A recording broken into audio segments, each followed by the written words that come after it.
ஐயனார் துணை சரியில்லை டுடே எபிசோடில் நம்ம சோழன் இருந்துட்டு வானத்தையை கூட்டிகிட்டு போடும்போது வானத்திக்கிட்ட என்ன பிரச்சனைன்னு சொல்லிட்டு கேட்குறாங்க. வானத்தையும் அவங்க லைஃப்பில் நடக்கிற எல்லா விஷயத்தையும் சொல்லிக்கிட்டு இருக்காங்க. சோழன் இருந்துட்டு இவ்வளோதானா இன்னும் இருக்கா அப்படின்னு சொல்லிட்டு கேட்கவும், இன்னும் நிறையவே இருக்குது ப்ரோ அப்படின்ற மாதிரி சொல்கிறாங்க. சரி, கடையே வந்துருச்சு, அதனால் நீ இறங்கு, கடையே வந்துடுச்சா, இப்போ தான் போன மாதிரி இருக்குது. ஆனால் அதுக்குள்ளே பார்த்தீங்களா கடையே வந்துருச்சு, இன்னும் எவ்வளோ இருக்க தெரியுமா? அம்மா தாயே, போகும்போது நான் பேசிட்டு போனேன், ஆனால் அதுக்கப்புறம் நீ மட்டும்தானே பேசின அப்படின்னு சொல்லிட்டு சோழன் சொல்லிக்கிட்டு இருக்காங்க. அதுக்கு அடுத்து தான் நம்ம பாண்டி இருந்துட்டு, டே எங்கடா போனீங்க, இவ்வளோ நேரம் ஆச்சு அப்படின்னு சொல்லிட்டு கேட்கவும், அதுக்கு அடுத்ததா பாண்டி, நீ பொண்ணு பார்க்காத போகும்போது கூட நான் ரொம்பவே கஷ்டப்பட்டேன்டா. என்னடா இது, லவ் பண்ணுற பொண்ணை கூட போய் இவன் பார்க்க மாட்டேன்றானே அப்படின்னு சொல்லிட்டு. ஆனால் அதுக்கான அர்த்தம் எனக்கு இப்போதான்டா நல்லா புரியுது.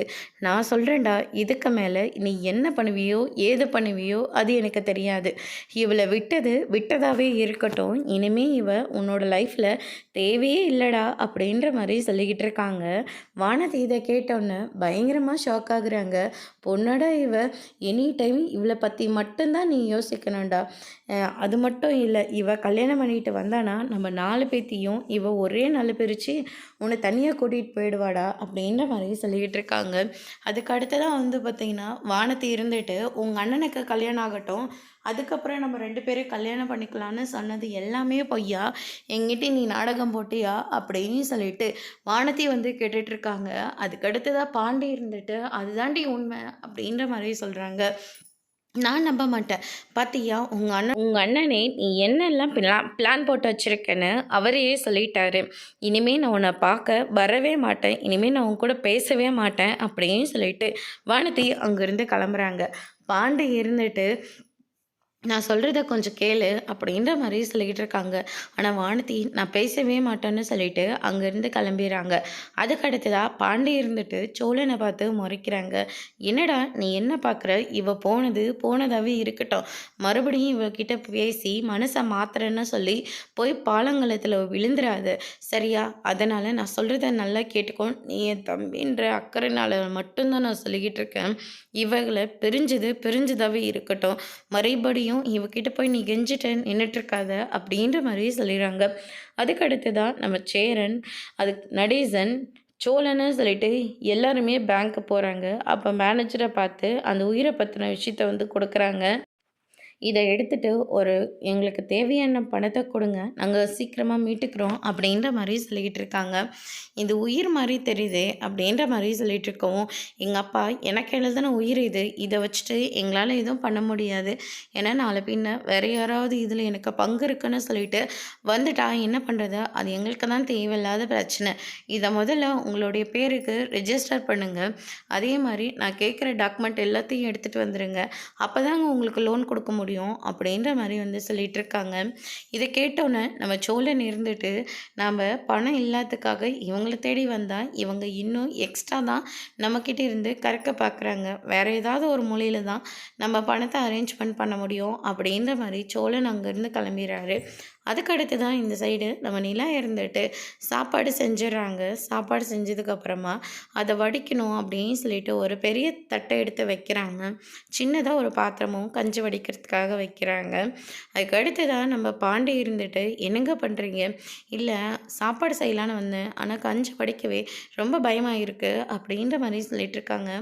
அம்மா, அண்ணனே எல்லாம் செஞ்சு வச்சுருப்பாரு அப்படின்ற மாதிரி சொன்ன உடனே, அண்ணனே எல்லாம் செஞ்சிட்டாரு, ஆனால் சூடாக சாப்பிட்லாமேன்னு நான் தான் சூடாக வச்சுக்கலான்னு நான் தான் அண்ணங்கிட்ட சொல்லிட்டேன் அப்படின்ற மாதிரி சொல்லிடுறாங்க.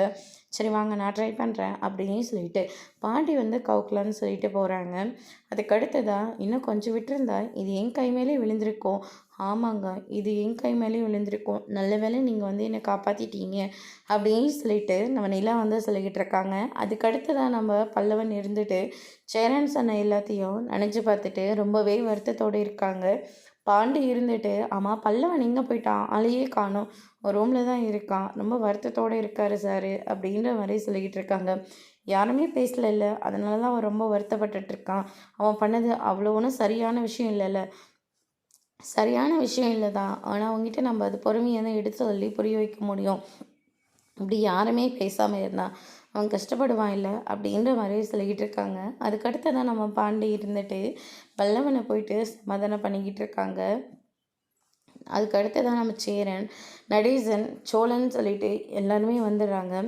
நான் அப்போவே நினச்சேன் டாக்குமெண்ட்டை முதல்ல இந்த ஆள் பேரில் மாற்றியே ஆகணும்னு. ஆனால் அதுக்கே ஏகப்பட்ட செலவாயிடும். இப்போ என்ன பண்ணுறதுனே தெரியல அப்படின்ற மாதிரி சொல்லிக்கிட்டு இருக்காங்க. நிலா இருந்துட்டு இதுக்காக தான் நான் வேண்டான்னு சொன்னேன்.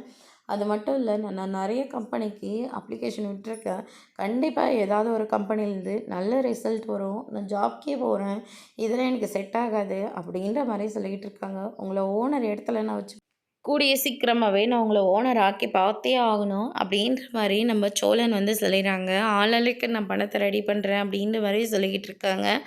பல்லவன் இருந்துட்டு அண்ணா என் கூட பேசினேன் அப்படின்ற மாதிரி வந்து சேரன் கிட்ட கெஞ்சிட்டு இருக்காங்க. சேரன் வந்து கண்டுக்காமல் போயிடுறாரு. அண்ணன் பேசலைனாலையும் நீ தானே எனக்கு ஆறுதல் சொல்லுவ, இப்போ நீ என்கிட்ட பேச மாட்டேன்ற ரொம்ப கஷ்டமாக இருக்கண்ணே அப்படின்ற மாதிரி சொல்லி ரொம்பவே ஃபீல் பண்ணுறாங்க. அதோட இன்னைக்கான எபிசோட் முடிச்சிருக்காங்க. இனி ஐயனார் துணையில் அடுத்தடுத்து என்னெல்லாம் நடக்க போகுதுன்றதை வெயிட் பண்ணி பார்க்கலாம். தேங்க்யூ.